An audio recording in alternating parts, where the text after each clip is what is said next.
In a slight non-football related thought process here, I actually never followed North Texas football all that well. What started me paying attention to North Texas was a women's diver that went there by the name of Sailor Hawkins. Beautiful woman. This young lady was Grace while diving. Loved me some Sailor Hawkins. Loved women's diving. Kind of like diving, period. First time I ever saw diving as a sport was 1984 Olympics. So, yeah, I got hooked on diving back then, Olympic sports and everything from when I was 9 years old. So, North Texas, until I got to really paying attention to the AAC because Navy went there, and now because Alex Golesh is there at South Florida, had not really paid attention to AAC football past Memphis, past Tulane. Well, now I'm paying attention to North Texas football. Hey, Eric Morris has this team going in the right direction. This former wide receiver turned coach who has spent a lot of time in Texas as on the college level. This guy knows how to recruit the state. He knows how he is showing what you need to do to have a winning team, and North Texas is very dangerous this year. They are 5-0. But two of those games were overtime shootouts, one with Western Michigan, which is an okay team, and with Army, which is nobody knows what they are this year. They're a decent team, just they had too many problems at the beginning. Uh South Alabama was a good game, and Washington State was a really good game, and then of course Lamar. But North Texas is a good team. Now you've got South Florida coming to visit them, who is now ranked 24th in the nation. They should never have been unranked after their first couple of weeks, but I digress. I have a problem with that. And this team is coming in with some amazing players and that 20 and that ranking. And Alex Golesh has them headed in the right direction. They and Memphis are the prohibitive favorites within the AAC to go to the college football playoff. This is a big challenge for South Florida, and so we're going to get into that. If you like AAC football, if you like college football, period, if you like college sports, period, hit like and subscribe because I do college football content. I'm not going to do any more pro sports, and I don't get into recruiting. I don't get into transfer portal. But I do follow college sports as well because I also do women's gymnastics and a few other sports here and there. So hit like, hit subscribe, and help me out, ladies and gentlemen. And let's get into this game.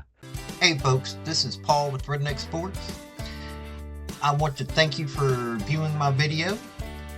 And I want to give you one thought process. There was a famous coach at the University of Tennessee by the name of General Robert Nealon. He had 6 maxims, but number 2 maxim is what everybody should apply to their life. Play for and make the breaks. When one comes your way, score. That's how to live your life right there. Okay, Alex Golesh's South Florida Bulls are visiting, so we're going to cover them first. Byron Brown, the quarterback that everybody is talking about. They unfortunately don't pay attention to others, and I'm going to point out some folks you need to pay attention to. Byron Brown, 92 of 150, 61.3% completion rate, 1,194 yards, thrown 10 touchdowns. Unfortunately, he's also thrown 4 interceptions, but considering he's played Boise State, Miami, and Florida, and Florida, I will argue, has a pretty good defense, that's not bad. He's been sacked 7 times. Could it be that they played teams that they were hitting above their weight limit? And that's how he got sacked 7 times. They also have Gaston Moore's QB2. This is a transfer from Tennessee. Gaston Moore was not going to get to see a lot of time. He's unfortunately not thrown a touchdown or an interception, but he's still 9 of 12. Lachlan Hewitt, QB3, though, has thrown a touchdown. So they've got 11 touchdowns through the air. Offensive line, I'm not going to say that that's a bad offensive line considering who they played against. Byron Brown's also leading rusher, 64 for 282, three touchdowns. Sam Franklin, a name you should pay attention to, 26 carries, 186 yards, two touchdowns. Curtavious Norton, another name you should pay attention to, 32 for 166, two touchdowns. Nakahi, Nakahi, I'm a dumb redneck. Y'all have to pardon my pronunciation of names. I'm not trying to be disrespectful, but my southern backwoods tongue just can't do certain names correctly. Davenport, 21 for 129, two touchdowns. So they've got nine touchdowns on the ground. Through the air, Chaz Nimrod, another Tennessee person who, by the way, if it wasn't for Nico Iamaliaba, would never have left Tennessee. If they'd had Joey Aguilar there, Chaz Nimrod would be a big name at a big name school. So Chaz Nimrod being at South Florida, hey, amazing thing for South Florida. 19 for 421, got three touchdowns. Keshawn Singleton, another name you should pay attention to. 14 for 240, two touchdowns. Christian Neptune touchdown. Medea Rubin a touchdown. Joshua Porter touchdown. Jeremiah Kroger touchdown. Jonathan Eccles one touchdown. And Evan Dangler touchdown. So 11 through the air, 9 on the ground, and they have played, I would argue, three very dangerous teams. Boise State may not be ranked, but they are still doing some great things there. Are in line to probably be number two in the Mountain West. Florida, which you saw what they did against Texas. Florida woke up because they got the right person in there as a running back. They put somebody in that changed their whole dynamic. And Miami, who's probably the best team. Yeah, it was a loss, but still probably or should be seen as one of the best teams in the nation, if not the best. They've only got 9 sacks on opposing quarterbacks. Hey, I just talked about who they've played. 12 pass deflections, which is pretty good. 6 interceptions, one ran back for a touchdown.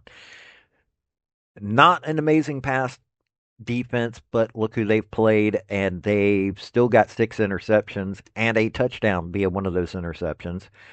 5 forced fumbles, 5 fumble recoveries. Now, Mac Harris is number 2 tackler. He's got 42 tackles, 4 sacks. He's got an intercept. He's got the interception. He ran it back 93 yards. Think about that for a minute. Now, Jalen Schuler is the top tackler, 46 tackles, 1 sack, 2 pass deflections, 1 forced fumble, and 1 fumble recovery. Deshaun Rucker, 27 tackles, 2 pass deflections. You take a look at Jarvis Lee, a cornerback. He's got 16 tackles. He's got 1 pass deflection, 2 interceptions. Think about that for a minute. 2 interceptions from him. He ran one back 27 yards. He's got 53 yards total. And also, James Chenault, another cornerback's got 2 interceptions. This is a scary team on defense. Considering who they've played, how they kept Florida where they kept Florida, yes, Florida was doing stupid things at that time. Very scary defense. An offense that knows how to score. You take a look at penalties 33 for 286, 57 yards. Not a bad team at all, huh? Now, let's take a look at the mean green of North Texas. Drew Mestamaker, sorry. 106 for 156, 1,247 through the air, 67.9 completion rate, 11 touchdowns, no interceptions. He's only been sacked 5 times. That's a decent offensive line, I would argue. Reese Poofenbarger. Now I have to say his name. He's QB2. He hasn't done anything, but still, Poofenbarger or Poffenberger. That I love that name. Now, leading rusher is Mackenzie McGill, 63 for 318, 4 touchdowns. Caleb Hawkins. Now, here's a name you should be paying attention to in this game. 42 carries, 307 yards, 27-yard long run, 7 touchdowns. Jaden Beck's 21 for 87, 2 touchdowns. Kiefer Sibley's got 2 touchdowns. Hey, Drew Mestamaker has got 2 touchdowns on the ground. He's 22 for 65 yards, long at 31. They're not, explosive, but they know how to get where they need to go, and they know how to score. So 18 touchdowns on the ground. So ground and pound kind of team. Receiving, Miles Coleman's 23 for 219, but no touchdowns. Wyatt Young, though, 13 for 215, 3 touchdowns. Cameron Dorner, 15 for 203, 2 touchdowns. Landon Sides and Caleb Hawkins both have 1 touchdown.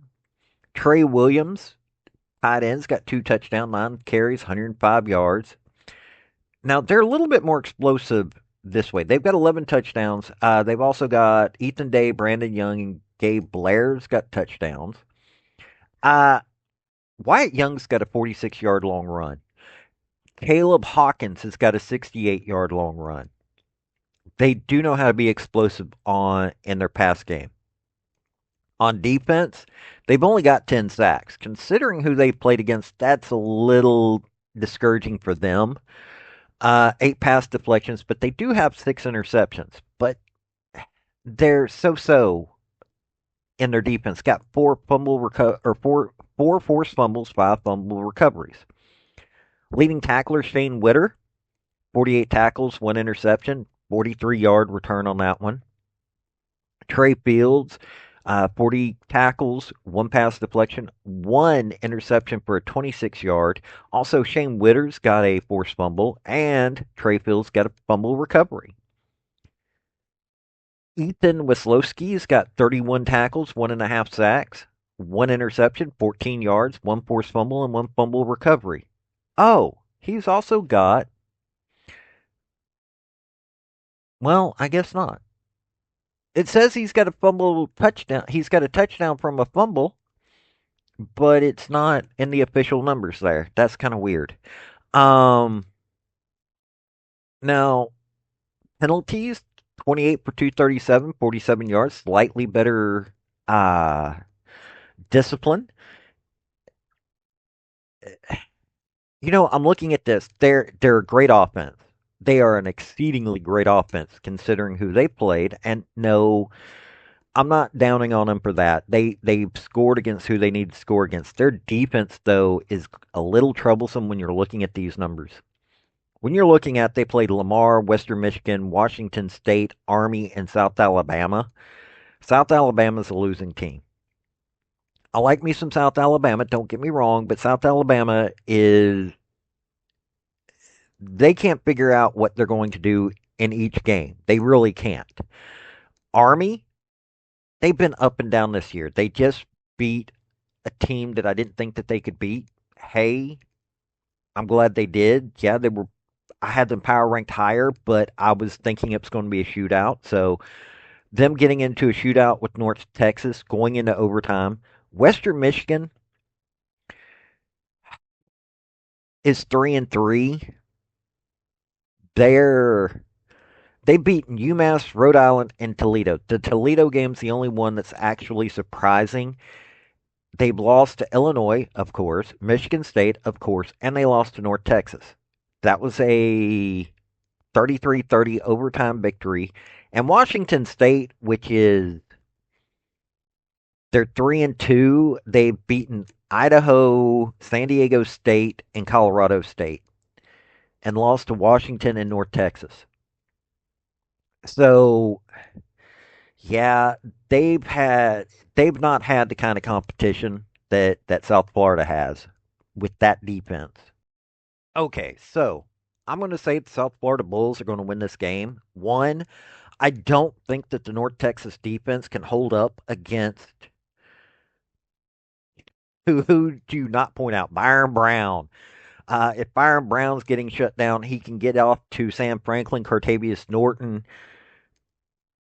Nakai Nika High, Davenport,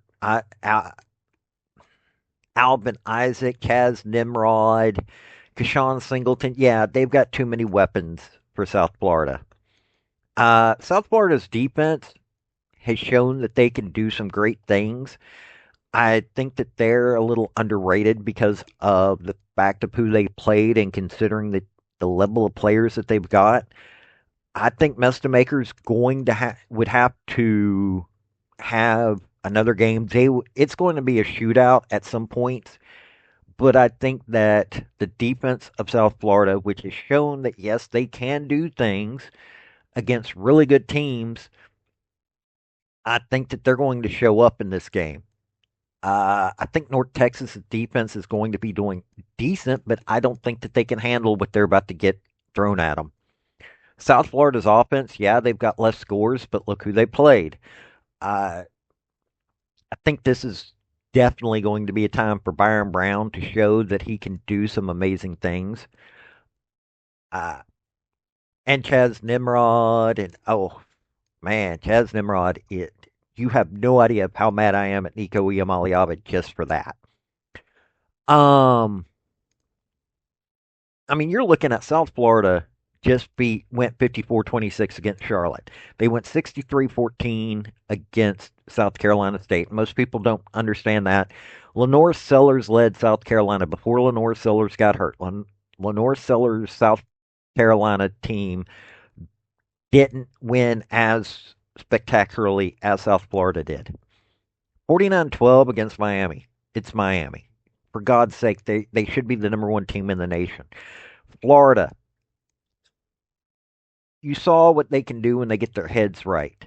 18-16, and then they just blew out Boise State. So, yeah, I don't think North Texas is going to be able to hold up in this game. I like North Texas, but uh, not for this. I think that South Florida will be 4-1 going into will be 5-1 going into that Florida Atlantic game, and North Texas will be 5-1 headed into UTSA. And I honestly think that North Texas is going the UTSA game is going to be when North Texas becomes bowl eligible, and South Florida will be going bowl eligible against FAU. So that's the way I'm looking at this game. This has been Paul with Redneck Sports. Y'all have a good day now. Bye. I want to thank you for watching my video. And if you like what you saw, like, subscribe, and comment. Y'all have a good day now.